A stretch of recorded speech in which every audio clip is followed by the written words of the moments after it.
Once upon a time, two retired teachers decided to convert their garage into a pottery studio.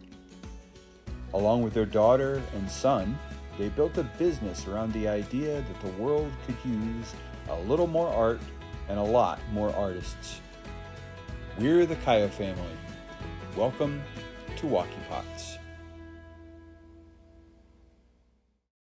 Hi everybody, how you doing? How you been? How are things? Shane and Diana here for our latest episode of Coffee Time here at Wocky Pots. This is episode number 17 for us. 17 it is. So it's a little bit late, but we missed last week. But that's okay. Trust me when I say we missed you guys. Yes, we did. And it's something I look forward to every week. And but I did have a wonderful time with your sisters. We took a trolley tour of Fredericksburg. We had our spa day with wonderful pedicures. I seem to remember a picture of you wearing a George Washington mask. Yes, that was on the trolley tour. So that sounds like big fun. Okay, what are we going to talk about in this week's episode? Well, you know, when I came back, you had managed to get a glaze load done by the time I came back, and so you did wait for me to open that. Right. I didn't go past that top shelf. Yes. So we did that on Monday, and so we had our glaze load come out, and some absolutely beautiful pieces came out. We have the glaze unload video. We're not going to share everything that came out. You can look at the glaze unload video if you want. And we just basically pulled just a couple of the pieces to talk about. Like our favorites. Yep. You know, well, the favorites we could get our hands on because we don't have all of our favorites. No. We'll talk about that in a minute. Yeah. I was so excited because I guess I forgot that these were going in. And so when you lifted the kiln shelves for, I think they were on the second or the third layer down, I was like, oh, it's my gnomes. Right. And I absolutely love them. And no, I did not intentionally make this gnome to be Christmassy. But he's Christmassy. But he's as Christmassy as he can be, and he's just adorable. But I have to say, this little one here is my absolute favorite gnome that I've done so far, just because he looks so garden-like. I mean, it's like looking. He would just fit in so perfectly. Yep. I love them both, though. And don't worry, I will show pictures of all this stuff a little closer. Yeah. So what else from last week came out of the kiln that you want to talk about? Oh, my very favorite thing came out. And this is a collaboration between Diana and me. I made the cup and she did the glaze. This is a wheel thrown mug that you had done with an absolutely stunning shape. And it feels perfect. But it's got one of your least favorite glazes on it. Maybe we should talk about that. Because you hate that glaze. You've told me you don't like that glaze. I know. I don't like it at all. And yet. But I've never seen it before on Chincoteague brown. And evidently, this glaze was made for this clay. And it's it's Amico's. Well, what is the name of it? That is Albany Slip Brown. That's Albany Slip Brown. So many times on the other pieces, it's come out like tan and with a little bit of maybe this in it. Hold on. Don't let me fall. I got a piece right here. I got you. Okay. This guy right here is the same glaze. Look at that difference, guys. This is the glaze on white clay. I just never liked that. And this is the glaze on the Chincoteague brown clay. Is like a masterpiece, and I like it. With one of my very favorites, which is texture turquoise, which is also another stunning one on the Chincoteague brown, but together, and I did a combo of them over top of each other and got this new color here. I don't know, it's something about this that just makes me think of sunsets. This would almost be my next coffee cup. Like this could be my. Yeah, it really could. So you did that. I think it's my favorite. And before we talk about the not glaze stuff, let me talk about the couple of glaze things that I wanted to mention. First of all, my most favorite piece. Somebody bought it that very first day that it came out of the kiln. Let me just say, thank you, Karen. We do appreciate it. That was my favorite piece that came out of the kiln. And I will show you a video of that. I'll cut away from here and show you a video of that. One of the reasons I loved it is because of the way it sounded. when we pulled it out of the kiln, they just accidentally kind of tapped the side of it. And when I did, I got this really bright, clear bell sound from this yarn bowl. And I was kind of captivated by the sound of it.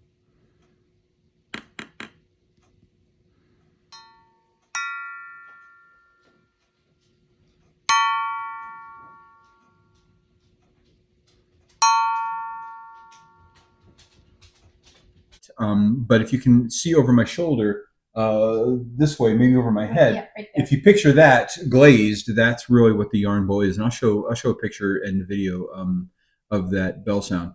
But I love that. It turned out really, really good. And I was so nervous about how it would go. I was afraid it would slump and that it would get all deformed, and it didn't. It turned out perfectly. And not one rough piece to it. It's perfectly smooth. There's no way yarn would ever catch. And she used it the same night that she got it. So Diana took the yarn bowl to her Super Fiber Friends Club meeting. And where they all sit around and yarn. Well, I wanted them to check it out for me and tell me what they thought. They work with their yarn, they crochet, and they talk about their crochet lives and knit. Crochet, knit, for fiber arts. All sorts of things. So they actually they do this meeting every week, and Diana took the yarn bowl, and apparently the consensus was it's a hit. So we're going to be doing many more like that. We already have some made. We just have to glaze them. Yeah. So I very much liked that piece. And then another piece that I liked was this little bottle right here. I made this bottle for him, and of course, one of my students in our art classes says it looks like a health potion bottle, and it kind of does.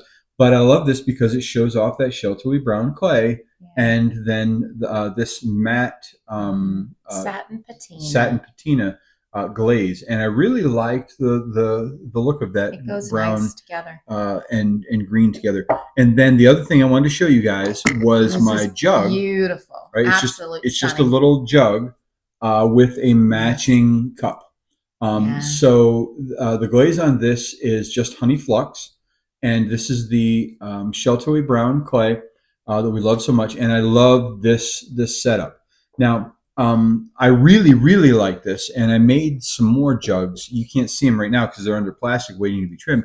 But yesterday I made some more jugs similar to that in bottles, and we'll be able to see that stuff eventually. But these things were two pieces that I really liked that came out of the last. Yeah, there are going to be some pieces that are hard to let go of. I already don't want to let go of them. All right, so let me tell you what I'm thinking for this. And you guys in the comments tell me if I'm off base or not. But my thought is the jug is probably about $40 because a normal mug for us is $35, and this seems like $5 more for that. So I'm going to say about $40 for this, and maybe $25 for the little cup because our normal big size cups are $35. So I'm thinking like $70 for the bottle and the cup is what I'm hoping to get for it. And I know prices are going to vary depending on where you're at.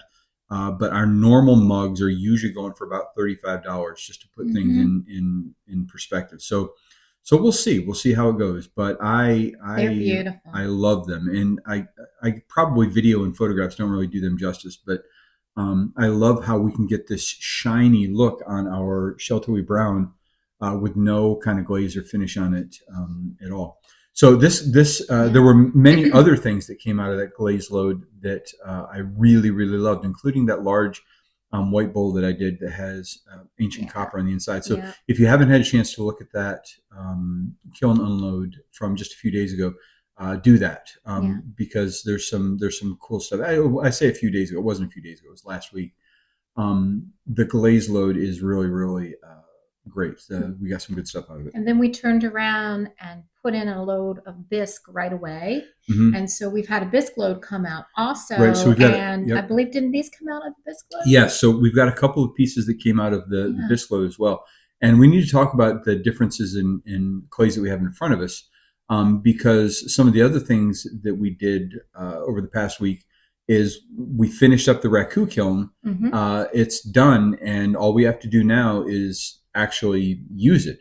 So the gray and white stuff that you see in front of you here, in front of us rather, this is all done with Raku clay. and it will be fired in the Raku kiln. And these 3 pieces that are brighter white that are right in front of me have already been bisque fired, and they're literally ready to go. Within the next few days, these are going to be going in the Raku kiln. I don't know if you can see it, but the Raku kiln is sitting over here behind me, and we're going to be firing that up. And at the very least, these 3 pieces will be fired this week.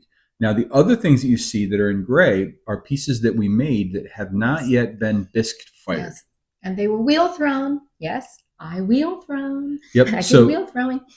Except this guy and this guy, they were hand built, and I did this one, and Carolyn did this one. So a couple, that was kind of fun. Hand built cats. Yes. So we've got a bunch of wheel thrown Raku pieces, yes. and some of these pieces are going to be at the Osprey's Nest Art Gallery on Chincoteague. They specifically asked us for help with the project, and the project is they would like pieces of Raku pottery that are decorated with horsehair, but the horsehair specifically comes only from descendants of Misty of Chincoteague. And if you're familiar with the story Misty of Chincoteague, you'll know that that famous pony has been a real staple, a real trademark kind of the area for many years. Now, to give you an idea what it'll look like, these 2 pieces are completely finished. They are already done. These are the pieces where I first did Raku pottery at Amused Studios, and shout out to Amused Studios for sharing that information with us. But I took a class from them and learned how to do the horsehair Raku, and I'll have to, of course, practice. But we got some actual horsehair from descendants of Misty from Chincoteague, and we're going to be making a line of Raku pottery that will only be available at the Osprey Nest on Chincoteague, that will have decorations that were made by layering on the horsehair from the descendants of that very famous Chincoteague pony. So some of the pieces you see in front of you will be decorated up. Will be for them. And we will try this ourselves this coming week with when we fire up the kiln. This is probably going to be a horsehair piece, and then we'll probably just use some of our regular Raku glazes on a couple of pieces to try it out. But most of the pieces you see here will look like the Raku pottery here. And Diana also made some things that we're going to be doing some horsehair Raku. Now, we will be doing other horsehair Raku, but the Osprey Nest right now will be the only place where you can get the descendants of Misty's. Right. It's going to be part of their Raku heritage line. Yep. I know Carolyn had suggested to us also doing pet hair. So we're also going to be trying, I believe, on the cats to use some of our cats. Yeah, interesting to see how that works. And see what we get with that. And then also like dog hair and things, because, that's a great way for people to have something to remember pets. Right.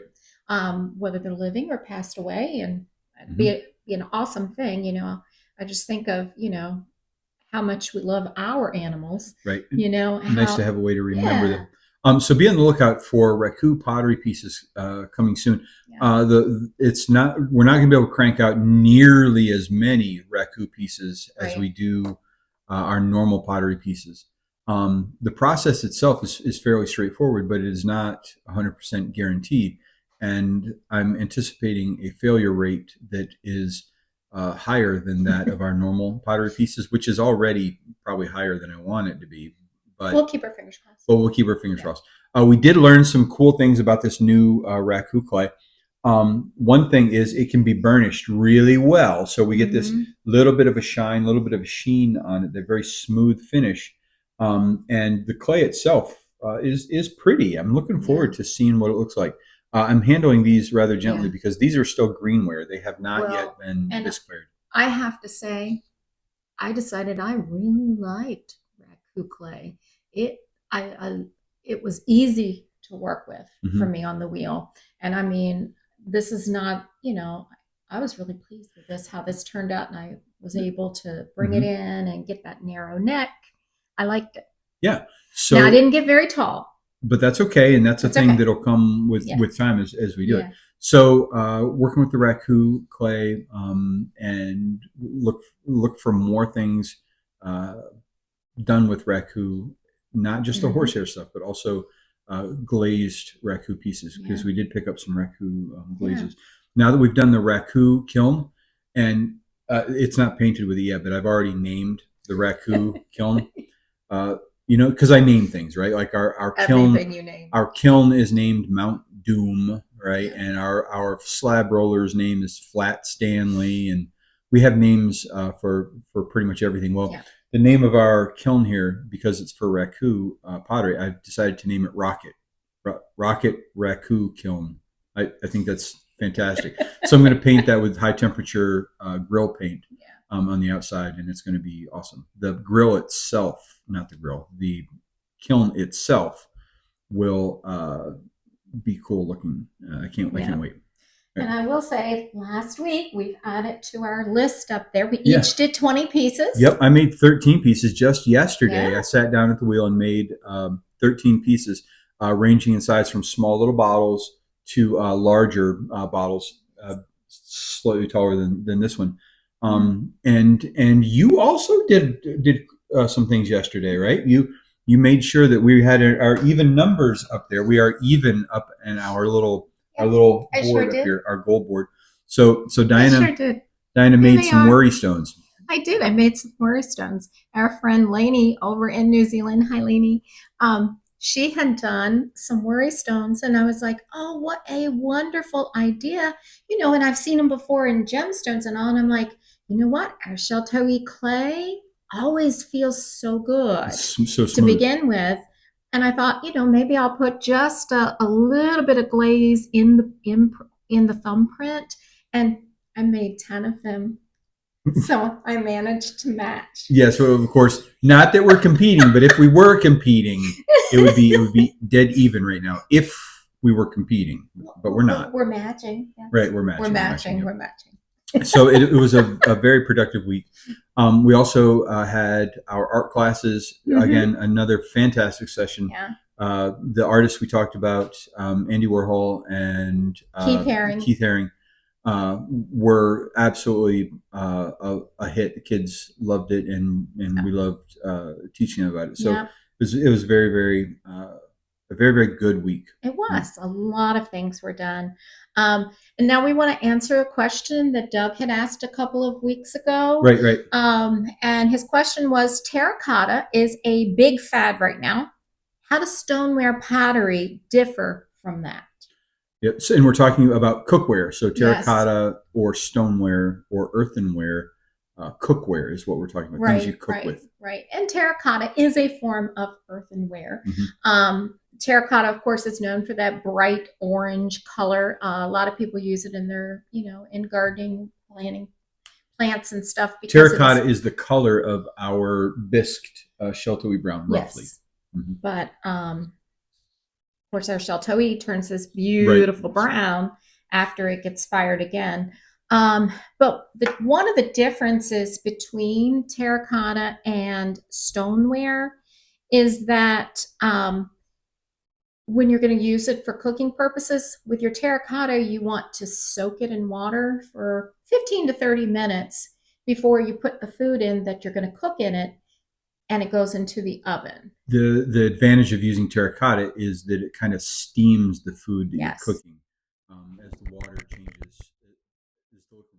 To water vapor. Yeah. With stoneware, you don't do that, because you'd put your stoneware in the water and it would just sit there in the water. It really, if it absorbed anything, it would be a very minimal amount of water, because stoneware, once it is fully fired, it's very non-porous, so it's not going to absorb the water.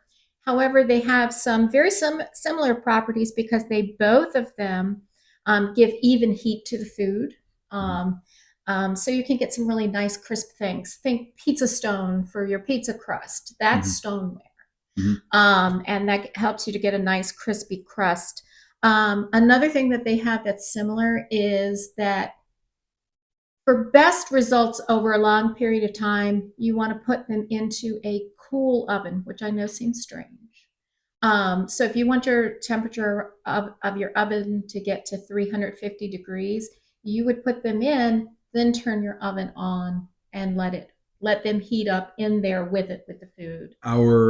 It might add maybe 5 more minutes to cooking time. Our pizza stone is kind of an example. We don't use our pizza stone the way you're supposed to.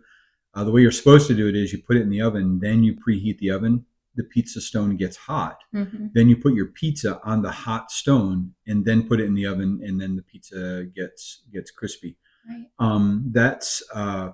We don't usually do that for a couple of reasons. One is that we don't really like that super crispy pizza crust. We kind of like it a little bit chewy. So the way we do it is we just put it on the pan and stick the pan and the pizza in the hot oven to cook the pizza. Yes, and yes, technically we should be putting it in when it's cool, but we don't. What does that mean in the long run? It's not going to last as long. Eventually, it will crack. Eventually. Now, we've only had it for 30 years.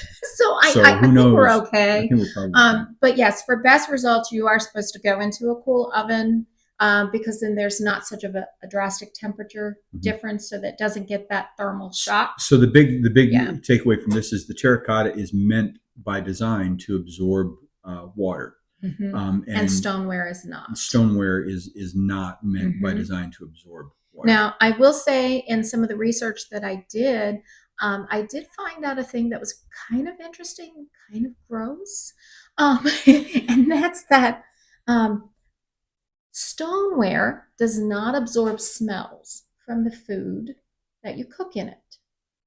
Terracotta does. Smells equal flavors.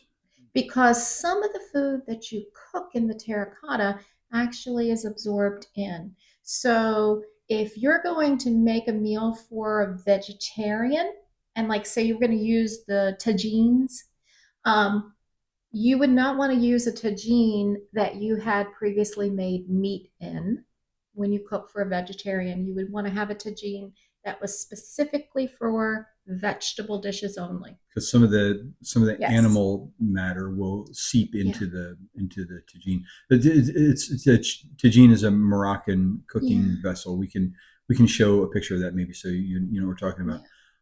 The thing about it is also we've seen if you're going to be using anything that could absorb flavors, you're going to want to have one pan for savory things and one pan for sweet things. Otherwise, you're going to make cookies that taste like peppers or something like that. So anyway, that's pretty much it. And they can both pretty much be used for the same types of things. The terracotta, because of that moisture absorption, will actually produce some steam. And one way to look at it is kind of like a rubber band. If you take a rubber band and you stretch it repeatedly over time, the rubber band gets weaker and eventually will break. Stoneware, earthenware, or terracotta, all those cooking vessels stretch when they are heated and cooled. That temperature change causes small differences, and those differences, those little stretches, are cumulative over time. Right. They don't heal back. So over time, using any kind of stoneware, earthenware, or terracotta plates, eventually you may get to the point where the material just can't stand any more cycles of expansion and contraction, expansion, contraction. However, for many of the pots and pans that we're talking about, that breaking point is several human lifetimes. So it might take a very long time for that to you just don't know. Show up. Yeah. You know, and I mean, evidence of cooking vessels from clay bodies goes back. Oh, Pompeii has some of the best examples, right? So yeah, but it was very interesting to do that research, and Doug, we hope that answers your question.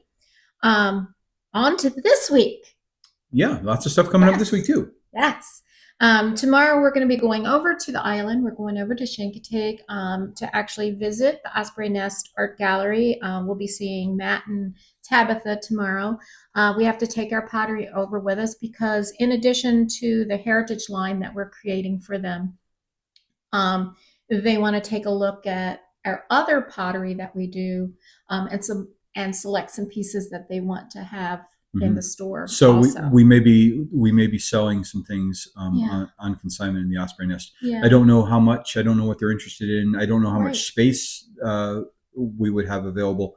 But that would be another avenue for us to have pottery out where people can see it.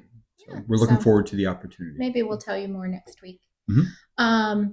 Our art class this week is going to be on contrast, so that's going to be a fun one to do. Our art classes are now halfway finished. We've done 3 weeks of the 6-week art course. And I already miss these kids. These kids are so awesome. They're just absolutely incredible. We've been having a grand time, that's for sure, with them. And then we're going to hopefully on Friday do the Raku firing to test it out and do these 3 pieces and see if we can get any of these 3 pieces to survive. Yeah, that's going to be the test. It's going to be can we make them if survive? You're here next week with us and you see these pieces out, you're going to be like, yay, they made it. Well, one way or another, if we're able to get the kiln running, you'll be able to know whether it's working. Yeah, and then we were supposed to go back to Pennsylvania again because our back order of the Iceman clay has come in. And that's Kentucky Mudworks? Yes, Iceman. That's Kentucky Mudworks. And we have a hope that that's going to be a nice white clay for us to use. That'll feel like the Chincoteague, we hope. But with the holidays coming up this weekend, I have a feeling they're going to be closed. So I've got to call them. But I have an idea we won't be able to get it this week. It'll probably be the next week. So I'll have to ask them, can you please hold it for another week for us? Because we just can't fit it in any other way. Because we are looking for that cone 6 white, bright white clay. Yeah, because certain things we do, you really want that nice white underneath, especially like with the painting that I've been doing of things, the machine and all that. I really want a white body for that. But this week we also have some things in mind that we want to make. What were some of the things you wanted to do? Ocarinas for sure. I wasn't able to show you the ocarina that came out of the kiln in the last glaze load because again, it was purchased like immediately as soon as it came out. Thank you very much, Michael, for grabbing that.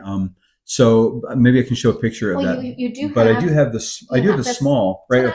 So here's one of our small 2-hole ocarinas that is actually finished and then just came out. So we're going to be making some more ocarinas. I'm going to be making some more this week for sure with carrying loops on them so that you can hang it around your neck. And then you'll be able to pick it up and play. This is a little 2-hole ocarina. The one that Michael bought was a 4-hole. I have in my head a 6-hole ocarina, a larger one that I want to do. So this week, I'm going to be making ocarinas, definitely 4-hole ocarinas and maybe 6-hole ocarinas. And I know our son played the other one and he was able to actually get some tunes out that were recognizable. So that was kind of cool. Yep. Anything else that you're doing? Yeah, tumblers. I need some non-handled drinking vessels. I need cups basically without handles. I think like juice glasses or something like that. Gotcha. So I need to make some of those. Yeah, and they actually probably would go well with the sandwich plates that I'm doing. Right. You know, because you have a plate to put your food on and then a little cup to drink out of. So that might be nice too then. Yarn bowls maybe because they seem to be a big thing. I don't know. I know we have to get some chimes and garden bells made out of that stuff. So if I have time, I'll pull up some slabs or squirt out some tubes in the extruder and try some chimes and bells out of the Chincoteague brown. Yeah. And I know I've been asked to do some soap dishes and some phone holders. So I'm going to work on those this week. I do want to get some, I have in my mind a jellyfish chime, you know, so that the bell of the jellyfish is up here and then its tentacles are hanging down and they'll blow in the breeze and make a nice sound. So I'm hoping to do some of those. And then I also want to do an elephant sculpture and I'll tell why another week. But anyway, there's a reason. Okay. Yep. And of course, more sandwich plates because I've got to get them ready for the SCA event. Right. We have some fun stuff coming. I can't wait. Yeah. What else? I think that's it for this coming week. It's a lot. So. Yep, that's about it. Should we go ahead and wrap it up? Yeah, because Carolyn called and she wants me to go by the garden center with her, and then we're going to go do some antiquing. Maybe I'll get a cookie cutter. Maybe you can find some of those, if you can find them and they're not too expensive, some things to hang bells and chimes from, the metal, because you did find some cheap, shorter ones. Maybe we can find some taller ones so we have some things that we can take with us. True. To shows. True. Very good. All righty. Are we all finished? I think so. All right. Well, guys, listen, thank you very much for watching. Remember, if we get to 300 subscribers, we will start doing some how-to videos where we actually walk you through step by step how to do some of the things that we do here in the studio, and maybe even some things that you've never seen us do here in the studio before. And that would be fun. So please do like and subscribe. Share this video with anybody that you think might be interested. And for now, are we all done? I think so. All right. Toodaloo, TTFN, ta-ta for now. Take care. See you later. Have a fantastic day no matter where you're at. Bye, everybody. Bye, guys.